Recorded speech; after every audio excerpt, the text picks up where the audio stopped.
Marvel's Avengers is the big budget game developed by Crystal Dynamics and published by Square Enix. So, in anticipation of its nearing release, let's cover all the basics you will need to get started in the game. I'm well aware of the drama surrounding this game and the challenges the teams have faced in beta testing. But honestly, after developing games myself, I'd rather speak about the positive side of this game instead of harping on its shortcomings. If you're looking for an impressions video or a slight to it, there are plenty of other creators on this website you can check out. Note that all footage and systems shown in this video are from the beta, so there will be more content in the full release on September 4th and in the subsequent live patches.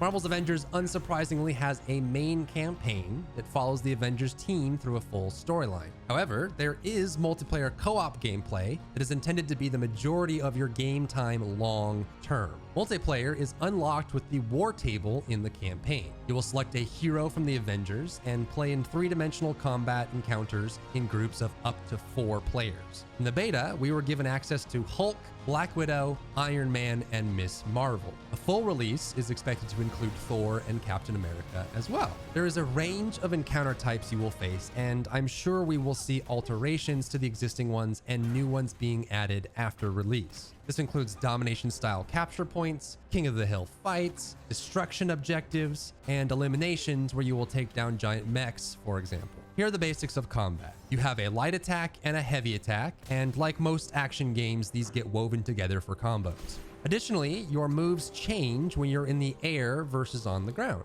To avoid attacks, you can dodge. Dodging right before you are hit grants a perfect dodge, which will have modifiers from your gear that we'll talk about later. This works for most attacks, including ground-targeted area attacks. You can also parry attacks, and each character does this slightly differently. And personally, I found it easier to play without ever locking on to an enemy. Enemies that are blocking need to have their blocks broken. Each hero has a different answer for this, so look on the ability tooltips for the words breaks block. If you fill up the poise meter under the enemy's health bar here, you can then perform a takedown. And this can be performed on some big enemies too. When enemies spawn, you'll have a small window to sneak attack them with a takedown. And there is a system that allows you to combo abilities together with your friends to create unique animation sequences, which might explain why the game is launching with 6 characters, as interactions like these tend to magnify development time. You'll get an indicator when an incoming attack is about to hit you.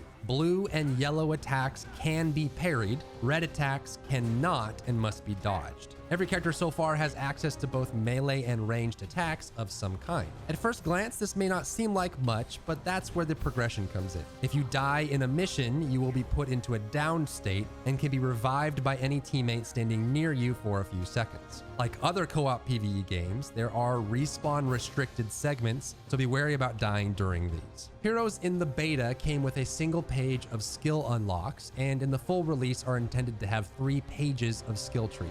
These will include things like adding attacks after dodging, grabs, unlocking new combos, or altering your attacks, like Black Widow switching pistols to full auto, or Hulk being able to pick up 2 enemies at once. So the systems in the game allow for a lot of flexibility long term as more content is added and as you reach the later stages of the game. All characters will have 3 heroic attacks on separate recharge bars. Now let's cover the 4 heroes in the beta and their playstyles so you're prepared for launch day. Starting with Big Green, the Hulk. Light attacks are wide and sweeping. Heavy attacks are slow but destructive. Almost all heavy attacks either knock down, knock up, or knock back. Hulk's passive is Rage and allows him to be an effective tank for the group. Your Rage meter fills when attacking or being attacked. Activate Rage to deal increased damage and cause your attacks to heal you. Managing this resource allows Hulk to jump into the fray and keep himself alive. Activating Rage the moment an attack hits you will parry the attack and go directly into Rage. Hulk's ranged attack is quite slow but powerful as he throws a chunk of cement, and you can upgrade it to throw even more cement. Hulk breaks blocking with a charged up heavy attack, a combo finisher, or with his ranged attacks. Though I'd be shocked if a pain train like Hulk couldn't break through blocks multiple ways. Overall, Hulk plays like a bruiser or tank that disrupts enemies through knockbacks and grabs and by absorbing damage for his team. His support ability is a ground and pound that disrupts enemies and has a taunt effect. It's It's quite useful for clearing capture points. His assault ability is a charge that you can optionally hold and release. If the charge collides with a small enemy, Hulk will pick them up along the way and continue running, eventually slamming them into the ground at the end of the charge. If it collides with a large enemy, Hulk will jump onto them and perform a grapple attack. Hulk's ultimate is a mighty clap that sends enemies flying with strong damage output. And Hulk traverses obstacles by jumping, climbing, and clinging to walls. Contrasting Hulk's brute force, Iron Man is methodical. His light attacks are precise melee hits, and his heavy attacks rely on his repulsor cannons. Once you get the hang of it, it's fun to switch between ranged and melee. His combat style almost has a kind of rhythm to it. Iron Man is a flying character, so you're in a great position to deal with flying enemies and ranged combatants, which answers traversal for him since he can fly anywhere he wants. You can unlock rockets and lasers with the skill trees, which gives him an answer to almost any encounter. Overall, Iron Man plays like a specialist. He's malleable and can flex into almost any role your team could need. His support ability is an EMP blast that deals damage and stuns enemies. Any allies caught in the blast will gain an armored status. His assault ability is a satisfying one to use. It's a channeled beam from his chest that deals ticking damage and pierces enemies. It's great against targets that have high poise as well. His ultimate will have Iron Man don the Hulkbuster suit for a short time. And while you're in it, the duration bar for the Hulkbuster is now your HP, so you're effectively invulnerable while you're inside the suit. You can end the Hulkbuster early to stagger enemies around you with a blast. I wasn't able to test this in the beta, but supposedly you can deploy the suit and allow your teammates to pilot it instead. Black Widow is the butt kicker you'd expect her to be. She's quite comfy in the middle of a fight with fast hits and high mobility. She can grapple 2 enemies when she parries and uses this grapple to move around the environment. I've found that she is excellent at manipulating enemy positioning by mixing up her attacks. Her aerial attacks bring enemies down to the ground quickly where they can be punished. In the beta, we saw a spread of ranged weapons from full auto pistols, semi-auto pistols, and high caliber single shots that can be swapped between in combat. Her support ability grants invisibility to herself and any nearby teammates. Invisibility makes enemies unable to target you, and it currently doesn't drop when attacking, so you can do cheeky things with it. Her assault ability shoots an electric device that deals ticking damage and stuns enemies for a short time. And her ultimate switches out her tonfas for a bow staff that will change her light and heavy attacks for its duration. With the staff, her heavy attack is a large area slam that can clear areas quickly. Her jumping heavy attack is a downward slam that has high priority and a fast animation. And her light attack combos are fluid and dish out high DPS. Black Widow breaks blocks by vaulting over the enemy and with a small number of attacks. Ms. Marvel may look small, but she is a powerhouse. With her ability to stretch and grow, backed up by super strength, she can be just as destructive as Hulk.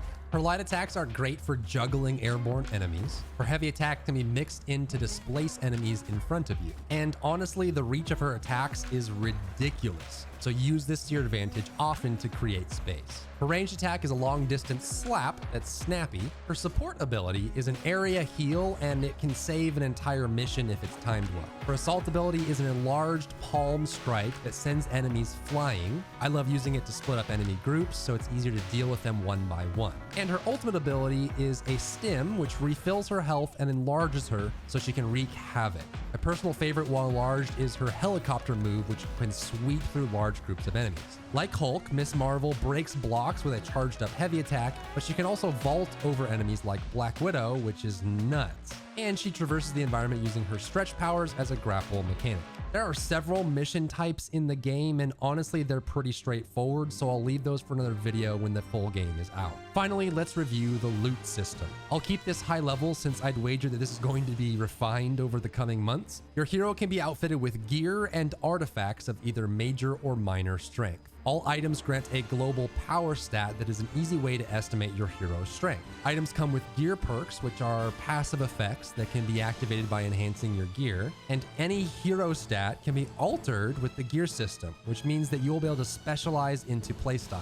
You could make a cement throwing Master Hulk that focuses on ranged attacks, or a face punch melee Iron Man. Or you could choose to enhance your heroic abilities or even the proc rate of your gear perks. coordinating your gear with your team will allow for fun combinations. For example, you could have the group equip bonus heroic ability scaling and then run gear that gives heroic ability charge rate on event triggers like a parry. The game has an elemental system in it which makes you immediately think that missions later on will probably encourage you to equip counter elements and resistances at high difficulties. If you're a laid-back kind of player, you can automatically equip the best gear available until you're ready to customize your gear. And missions will provide core loot, but will have optional loot to discover around the map if you want to explore. And that does it for this guide on Marvel's Avengers. Whether you are looking forward to the game or are cautiously waiting to see how it turns out, I hope you found this video helpful. Thank you so much for tuning in today, and I'll see you in the next one.